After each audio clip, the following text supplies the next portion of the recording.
Welcome to first PU economics class. Students, in our previous class we have discussed meaning of economics, then definitions of economics, different economic activities, then meaning of statistics and importance of statistics in economics. I just recall the meaning of economics and meaning of statistics. So according to Professor Alfred Marshall, economics is a study of man in the ordinary business of life. So in general, economics means it is a study of allocation of scarce resources which have alternative uses to satisfy our wants. Then with regard to statistics, what is statistics? In plural sense, statistics means numerical facts systematically collected. I hope that concept is clear to you. So in my today's class, I am going to explain second chapter, that is collection of data. First chapter is introduction that we have discussed, and second chapter is collection of data. So what is data? As we know, data means numbers. Data means numbers. Then what is economic data? If economic facts expressed in numbers, then that is called economic data. Who collects data? Who collects data? An investigator collects data. Who is an investigator? An investigator is a person who collects data. Who is an investigator? He is a person who collects data. How does an investigator collect data? First one is, while collecting data, investigator has to study a particular problem. Then he collects data with regard to that. Then he analyzes the data. After that he draws conclusion. ಒಬ್ಬ ಸಂಶೋಧಕ ಅಂತ ಹೇಳಿದರೆ ಅವನು ಮಾಹಿತಿಯನ್ನು ಹೇಗೆ collect ಮಾಡ್ತಾನೆ? Data ಅಂತ ಹೇಳಿದರೆ ನಾವು ನಂಬರ್ಸ್ ಅಥವಾ ದತ್ತಾಂಶಗಳು ಅಂತ ಕರಿತೇವೆ. ಒಬ್ಬ ಸಂಶೋಧಕ ಆ ದತ್ತಾಂಶವನ್ನು ಹೇಗೆ ಕಲೆಕ್ಟ್ ಮಾಡ್ತಾನೆ? ಅವನು ಡೇಟಾ ಕಲೆಕ್ಟ್ ಮಾಡೋದಕ್ಕಿಂತ ಮುಂಚೆ ಅಧ್ಯಯನಕ್ಕೆ ಯಾವುದೋ ಒಂದು ಟಾಪಿಕನ್ನು ತಗೊಳ್ತಾನೆ, ಅದರ ಮೇಲೆ ಮಾಹಿತಿಯನ್ನು ಕಲೆ ಹಾಕ್ತಾನೆ, ನಂತರ ಅದನ್ನು ಅನಾಲಿಟಿಕಲ್ ಸ್ಟಡಿ ಮಾಡ್ತಾನೆ. ಸಿ ಫಾರ್ ಎಕ್ಸಾಂಪಲ್, ಈಗ ನಡೀತಿರುವಂತಹ ಇಶ್ಯೂ ಏನಂತೇಳಿದರೆ, ಕಾಲೇಜು ಅಥವಾ ಸ್ಕೂಲ್ ಯಾವಾಗ ರೀಓಪನ್ ಆಗ್ಬೋದು. ಸೊ ಇದರ ಮೇಲೆ ಯಾರಾದರೂ ಸ್ಟಡಿ ಮಾಡಲಿಕ್ಕೆ ಹೋದರೆ, ಅಂದರೆ ಅವರು ಪಬ್ಲಿಕ್ಗೆ ಅಪ್ರೋಚ್ ಆಗಬೇಕು, ಅವರು ತೆಗೆದುಕೊಂಡ ವಿಷಯ ನಾನು ಹೇಳಿರುವಂಥದ್ದು ಈಗ. ಹಾಗೆ ಅದರ ಮೇಲೆ ಅವರು ಡೇಟಾ ಕಲೆಕ್ಟ್ ಮಾಡಲಿಕ್ಕೆ ಹೋಗ್ತಾರೆ, ನಂತರ ಅದನ್ನು ಅನಾಲಿಟಿಕಲ್ ಸ್ಟಡಿ ಮಾಡ್ತಾರೆ, ಎಷ್ಟು ಮಂದಿ ಒಪ್ತಾರೆ ಎಷ್ಟು ಮಂದಿ ಒಪ್ಪುವುದಿಲ್ಲ. ನಂತರ ಫೈನಲಿ ಅವರು ಡ್ರಾಸ್ ಕನ್ಕ್ಲೂಷನ್, ಒಂದು ಕೊನೆಯ ನಿರ್ಧಾರಕ್ಕೆ ಬರುವಂಥದ್ದು. ಸೊ ಯಾವುದೇ ಟಾಪಿಕನ್ನು ಇನ್ವೆಸ್ಟಿಗೇಟರ್ ಸ್ಟಡಿಗೆ ಅಂತ ತೆಗೆದುಕೊಳ್ಳುವಾಗ ಸೊ ಅದರ ಮೇಲೆ ಅವ ಮಾಹಿತಿಯನ್ನು ಕಲೆ ಹಾಕಬೇಕು. ಆ ಮಾಹಿತಿಯನ್ನು ಕಲೆ ಹಾಕಲಿಕ್ಕೆ ಯಾವ ವಿಧಾನವನ್ನು ಅವ ಉಪಯೋಗಿಸ್ಬೋದು? So which are the important methods on investigator can use. So there are three important methods. I will explain you later. Personal interview by approaching a party directly, then mailing questionnaire, ಪ್ರಶ್ನಾವಳಿಯನ್ನು ಕಳುಹಿಸಿ, ಅಥವಾ over phone, ದೂರವಾಣಿ ಸಂಪರ್ಕದ ಮೂಲಕ ಮಾಹಿತಿಯನ್ನು ಕಲೆ ಹಾಕ್ಬೋದು. ಯಾವುದಾದ್ರೂ ಒಂದು ವಿಧಾನವನ್ನು ಅವ ಮಾಹಿತಿ ಕಲೆ ಹಾಕಲಿಕ್ಕೆ ತೆಗೆದುಕೊಳ್ಬೋದು. ಸೊ ಯಾರು ಇನ್ವೆಸ್ಟಿಗೇಟರ್ ಅಂದರೆ, investigator is a person who collects data. So next concept is variable. So as we know, what is variable? I have discussed the meaning in my previous class. What is variable? A variable is nothing but value changes from time to time, whose value changes from time to time. So which are the important examples for economic variables? Price, demand, supply, cost, production, then consumption, income, interest, investment. So many such economic variables are there. So I have given a small table here, and I have represented years in first column and population in a second column. So these variables are represented by X, Y and Z. So first column years, that is represented by X.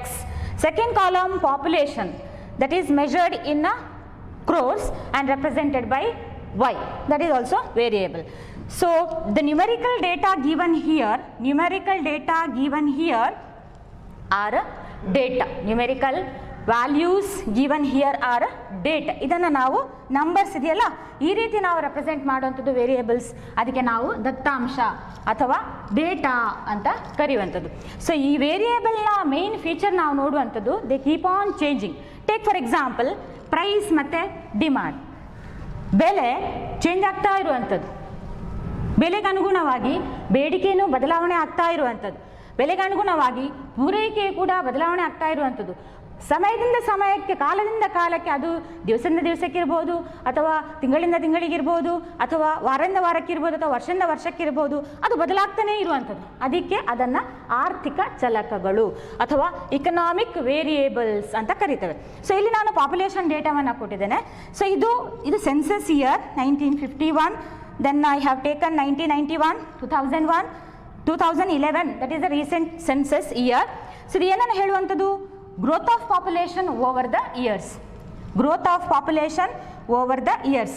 So ಇಲ್ಲಿ population ಪ್ರತಿ census ಇಯರನ್ನು ನಾವು ತೆಗೆದುಕೊಂಡಾಗ ಜಾಸ್ತಿ ಆಗ್ತಾ ಇದೆ, it has been increasing, ಅದು ಬದಲಾವಣೆ ಆಗ್ತಾ ಇದೆ. ಸೊ ಈ ರೀತಿ ನಾವು ವೇರಿಯೇಬಲ್ಸನ್ನು ಎಕ್ಸ್ಪ್ಲೈನ್ ಮಾಡೋದಕ್ಕೋಸ್ಕರ ಸ್ಟ್ಯಾಟಿಸ್ಟಿಕ್ಸನ್ನು ಯೂಸ್ ಮಾಡ್ತೇವೆ. ಎಸ್ಪೆಷಲಿ ಇಕನಾಮಿಕ್ ವೇರಿಯೇಬಲ್ಸನ್ನು ಎಕ್ಸ್ಪ್ಲೈನ್ ಮಾಡೋದಕ್ಕೋಸ್ಕರ ಸ್ಟ್ಯಾಟಿಸ್ಟಿಕ್ಸನ್ನು ಯೂಸ್ ಮಾಡ್ತೇವೆ. So what is variable?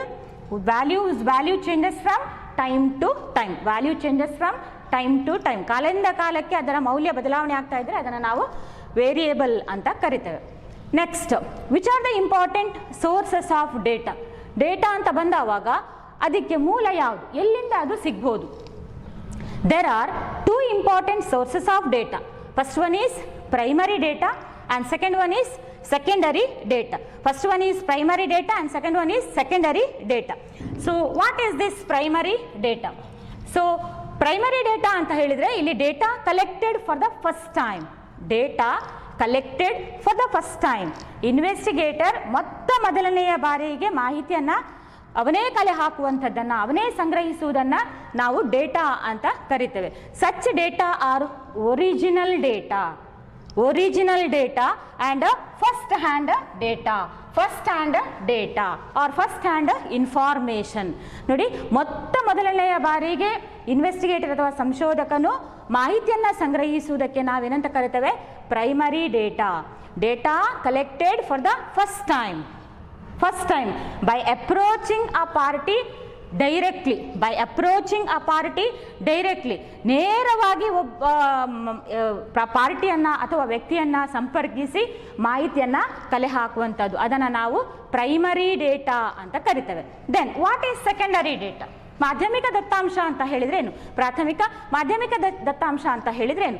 Data already collected by someone else used by an investigator. Data already collected by someone else used by an investigator. ಮೊದಲನೆಯ ಬಾರಿಗೆ ಯಾರೋ ಕಲೆಕ್ಟ್ ಮಾಡಿದಂತಹ ಡೇಟಾವನ್ನು ಇನ್ವೆಸ್ಟಿಗೇಟರ್ ಅಥವಾ ಸಂಶೋಧಕನು ತನ್ನ ಉದ್ದೇಶಕ್ಕೆ ಬಳಸಿದರೆ ಆವಾಗ ಅದನ್ನು ಸೆಕೆಂಡರಿ ಡೇಟಾ ಅಂತ ಕರಿತೇವೆ. ಸೊ ಅದನ್ನು ಆಲ್ರೆಡಿ ಕಲೆಕ್ಟೆಡ್ ಡೇಟಾ ಅಂತ ಕರೆಯುವಂಥದ್ದು. ಸೊ ಹಾಗಿರುವಾಗ ಅವನಿಗೆ ಈ ಸೆಕೆಂಡರಿ ಡೇಟಾವನ್ನು ಸಂಗ್ರಹಿಸಲಿಕ್ಕೆ ಯಾವುದಾದ್ರೂ ಮೂಲಗಳಿದೆಯಾ? So there are two important sources of secondary data. So such sources are published sources and unpublished sources. ಒಂದು ಪ್ರಕಟಣೆಗೊಂಡಿರುವಂತಹ ದತ್ತಾಂಶ, ಇನ್ನೊಂದು ಪ್ರಕಟಿಸಲ್ಪಡದೇ ಇರುವಂತಹ ಮೂಲಗಳು ಅಥವಾ ದತ್ತಾಂಶ. So which are the important sources of secondary data? Published sources, unpublished sources. Published sources ಅಂದರೆ ಯಾವ ರೂಪದಲ್ಲಿರ್ಬೋದು? ಸರ್ಕಾರದ ಪಬ್ಲಿಕೇಶನ್ ಇರ್ಬೋದು, ಅಥವಾ ಅರೆ ಸರ್ಕಾರಿ ಪಬ್ಲಿಕೇಶನ್ಸ್ ಇರ್ಬೋದು, ಅಥವಾ ನ್ಯೂಸ್ ಪೇಪರ್ ಇರ್ಬೋದು, ಪಿರಿಯಾಡಿಕಲ್ಸ್ ಇರ್ಬೋದು, ಜರ್ನಲ್ಸ್ ಇರ್ಬೋದು. ಸೊ ಇದೆಲ್ಲ ಪಬ್ಲಿಷ್ ಆಗಿರುವಂಥದ್ದು. ಸೊ ಇದರಿಂದ ಅವನು ತನ್ನ ಉದ್ದೇಶಕ್ಕೋಸ್ಕರ ಮಾಹಿತಿಯನ್ನು ಸಂಗ್ರಹಿಸಿದರೆ ಅದು ಪಬ್ಲಿಷ್ಡ್. ಅನ್ಪಬ್ಲಿಷ್ಡ್ ಅಂತ ಹೇಳಿದರೆ ಯಾವ ರೂಪದಲ್ಲಿರ್ಬೋದು? Sometimes research scholars or institutions they keep their papers or findings or work secret. So ಅಂತಹ ಡೇಟಾವು ಪಬ್ಲಿಷ್ ಆಗದೇ ಇರ್ಬೋದು. ಆವಾಗ ಅವರ ಪರ್ಮಿಷನ್ ಮೇರೆಗೆ suppose investigator uses that data, then it comes under unpublished source. ಪ್ರಕಟಿಸಲ್ಪಡದೇ ಇರುವಂತಹ ಮಾಹಿತಿ, ಅದನ್ನು ಆ ಪಾರ್ಟಿಯ ಪರ್ಮಿಷನ್ ತೆಗೆದುಕೊಂಡು ಇನ್ವೆಸ್ಟಿಗೇಟರ್ ತನ್ನ ಉದ್ದೇಶಕ್ಕೆ ಬಳಸಿದರೆ ಆವಾಗ ಅದು ಅನ್ಪಬ್ಲಿಷ್ಡ್ ಸೋರ್ಸಸ್ ಅಂತ ಕರೆಸ್ಕೊಳ್ಳೋದು. Next, what are the important methods of collecting data?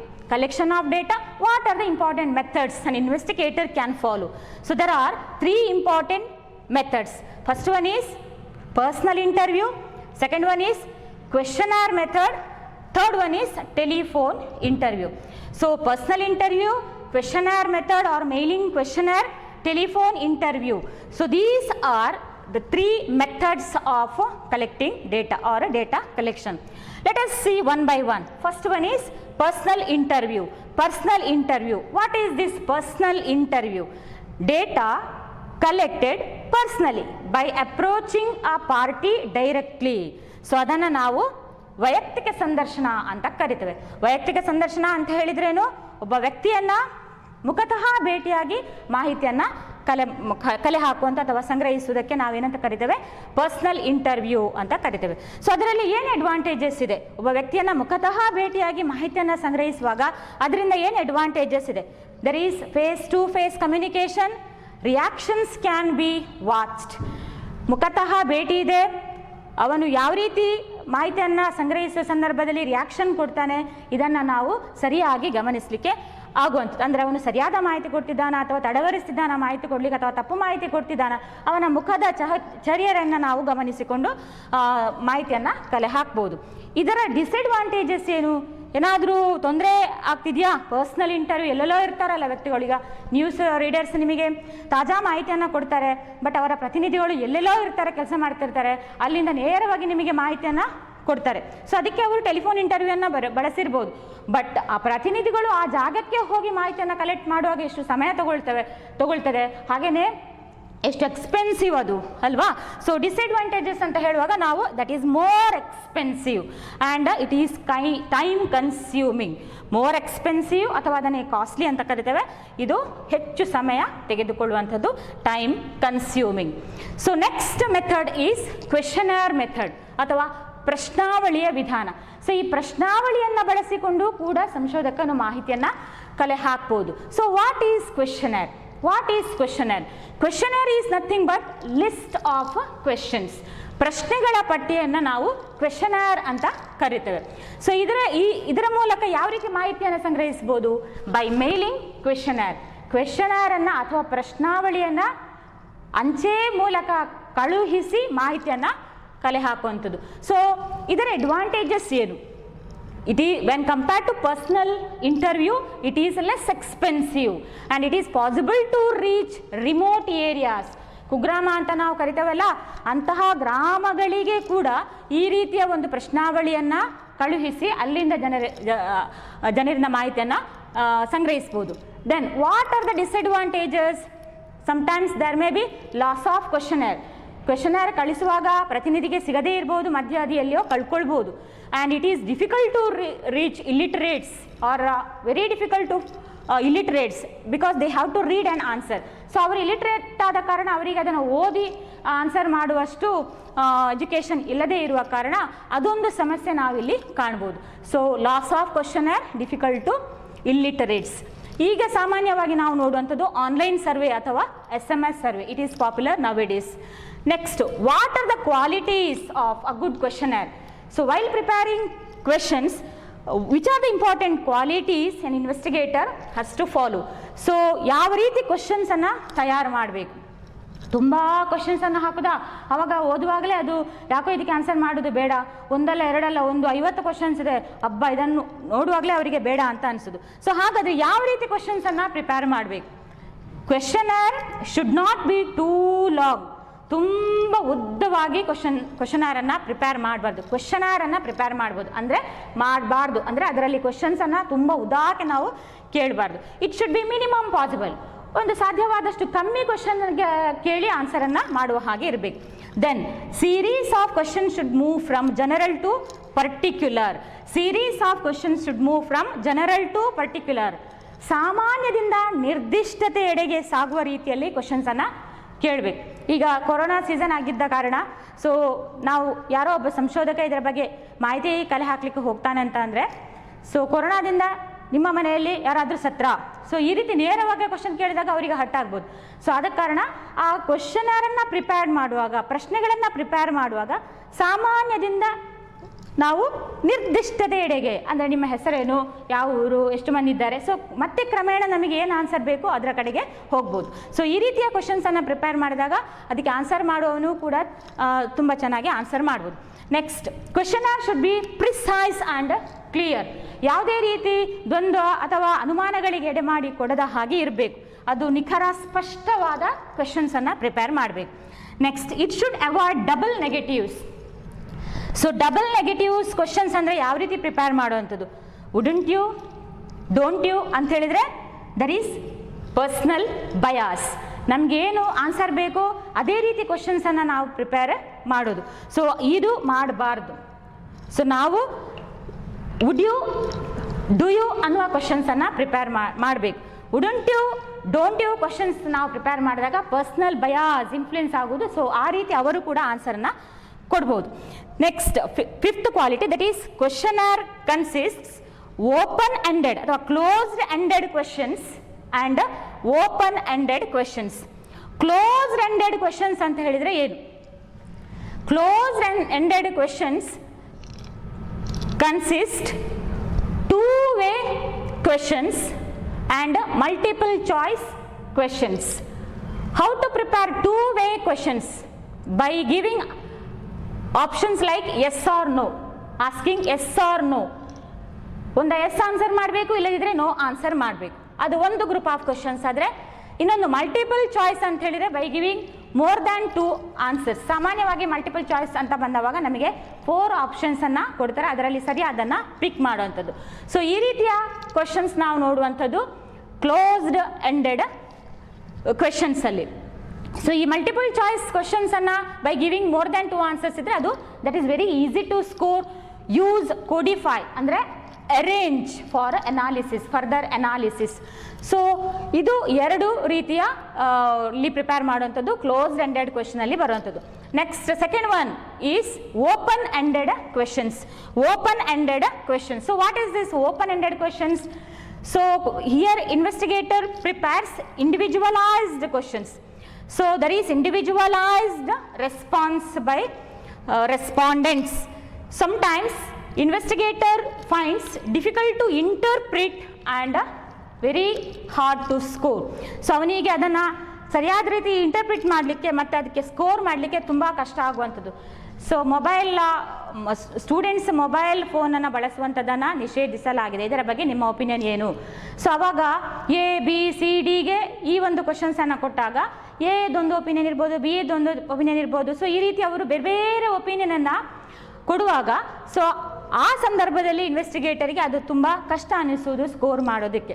So ಇದು ಓಪನ್ ಎಂಡೆಡ್ ಕ್ವೆಶನ್ಸಲ್ಲಿ ನಾವು ನೋಡುವಂಥದ್ದು.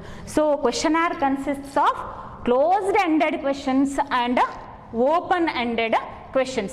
So what are the important qualities of a good questionnaire? Questionnaire should not be too long. Series of questions should move from general to particular. Questionnaire should be precise and clear. It should avoid double negatives. Wouldn't you, don't you question should not be asked. Then a questionnaire consists closed-ended and open-ended. So closed-ended includes two-way questions with yes or no answers, multiple choice questions by giving two or more answers. Then open-ended questions, it includes individualized questions and individualized responses. So next concept with regard to questionnaire is pilot survey. So what is this pilot survey? Pilot survey means pre-testing of a questionnaire. Pre-testing of a questionnaire with a small group before the main survey.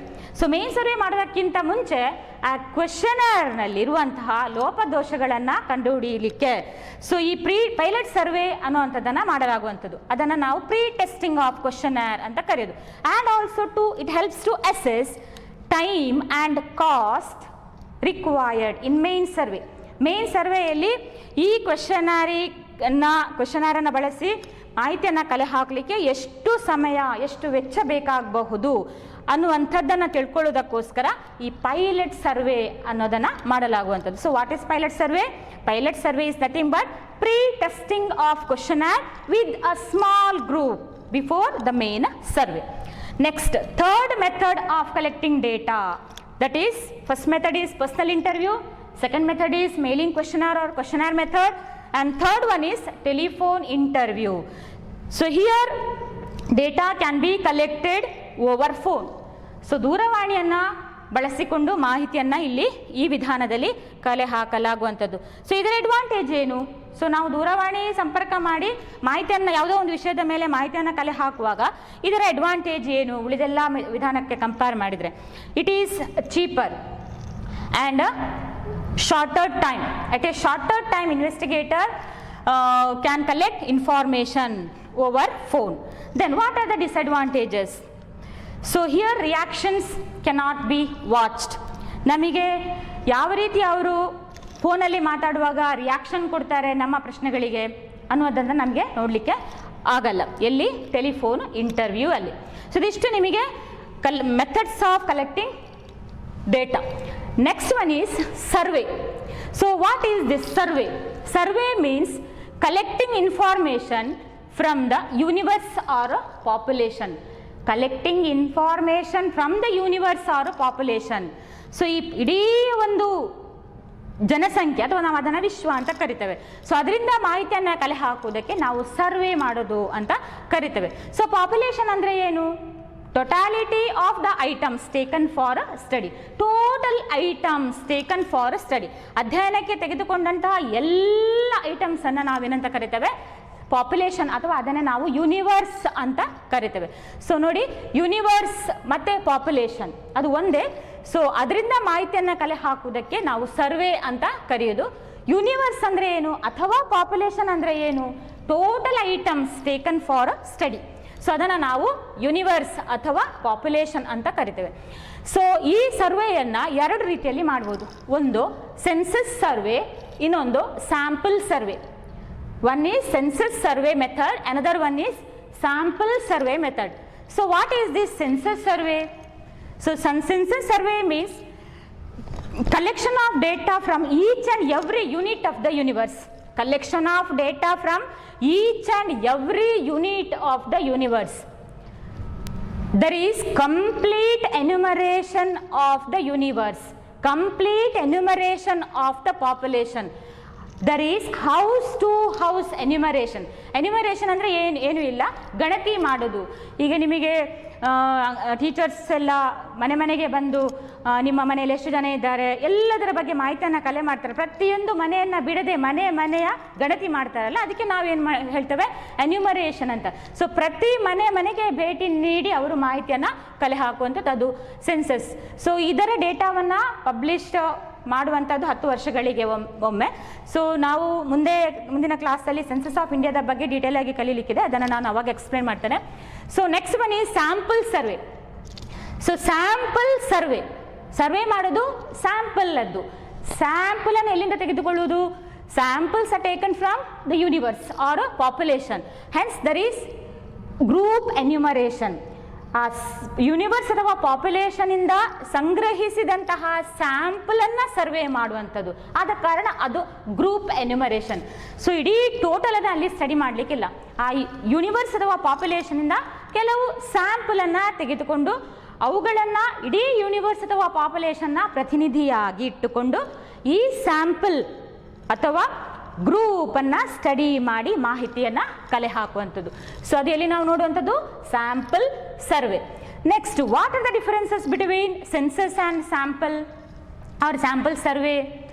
So as I explained before, in census there is each and every data can be collected from each and every unit of the population.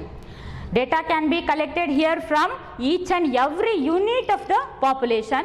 Sample data can be collected from the samples taken from the population or a universe. So census method is more expensive, time consuming, costly, isn't it? When compared to census sample is cheaper, ಕಡಿಮೆ ವೆಚ್ಚದಾಯಕ. ಯಾಕಂದರೆ ಯೂನಿವರ್ಸಿಂದ ಸ್ಯಾಂಪಲನ್ನು ತೆಗೆದುಕೊಂಡು study ಮಾಡೋದಲ್ವ, ಅಲ್ಲಿ house to house enumeration ಇರಲ್ಲ. Next, more time, it saves time. ನಾನು ಆಗಲೇ ಹೇಳಿದೆ ಟೈಮ್ ಕನ್ಸ್ಯೂಮಿಂಗ್, ಹೆಚ್ಚು ಸಮಯವನ್ನು ಇದು ತೆಗೆದುಕೊಳ್ಳುವಂಥದ್ದು. It when compared to census sample saves time. Then there is complete enumeration of the population. When come to here, there is group enumeration. There is group enumeration. So that's about survey. Survey has census survey and a sample survey. Difference between census and a sample. I hope the concept is clear to you. Thank you.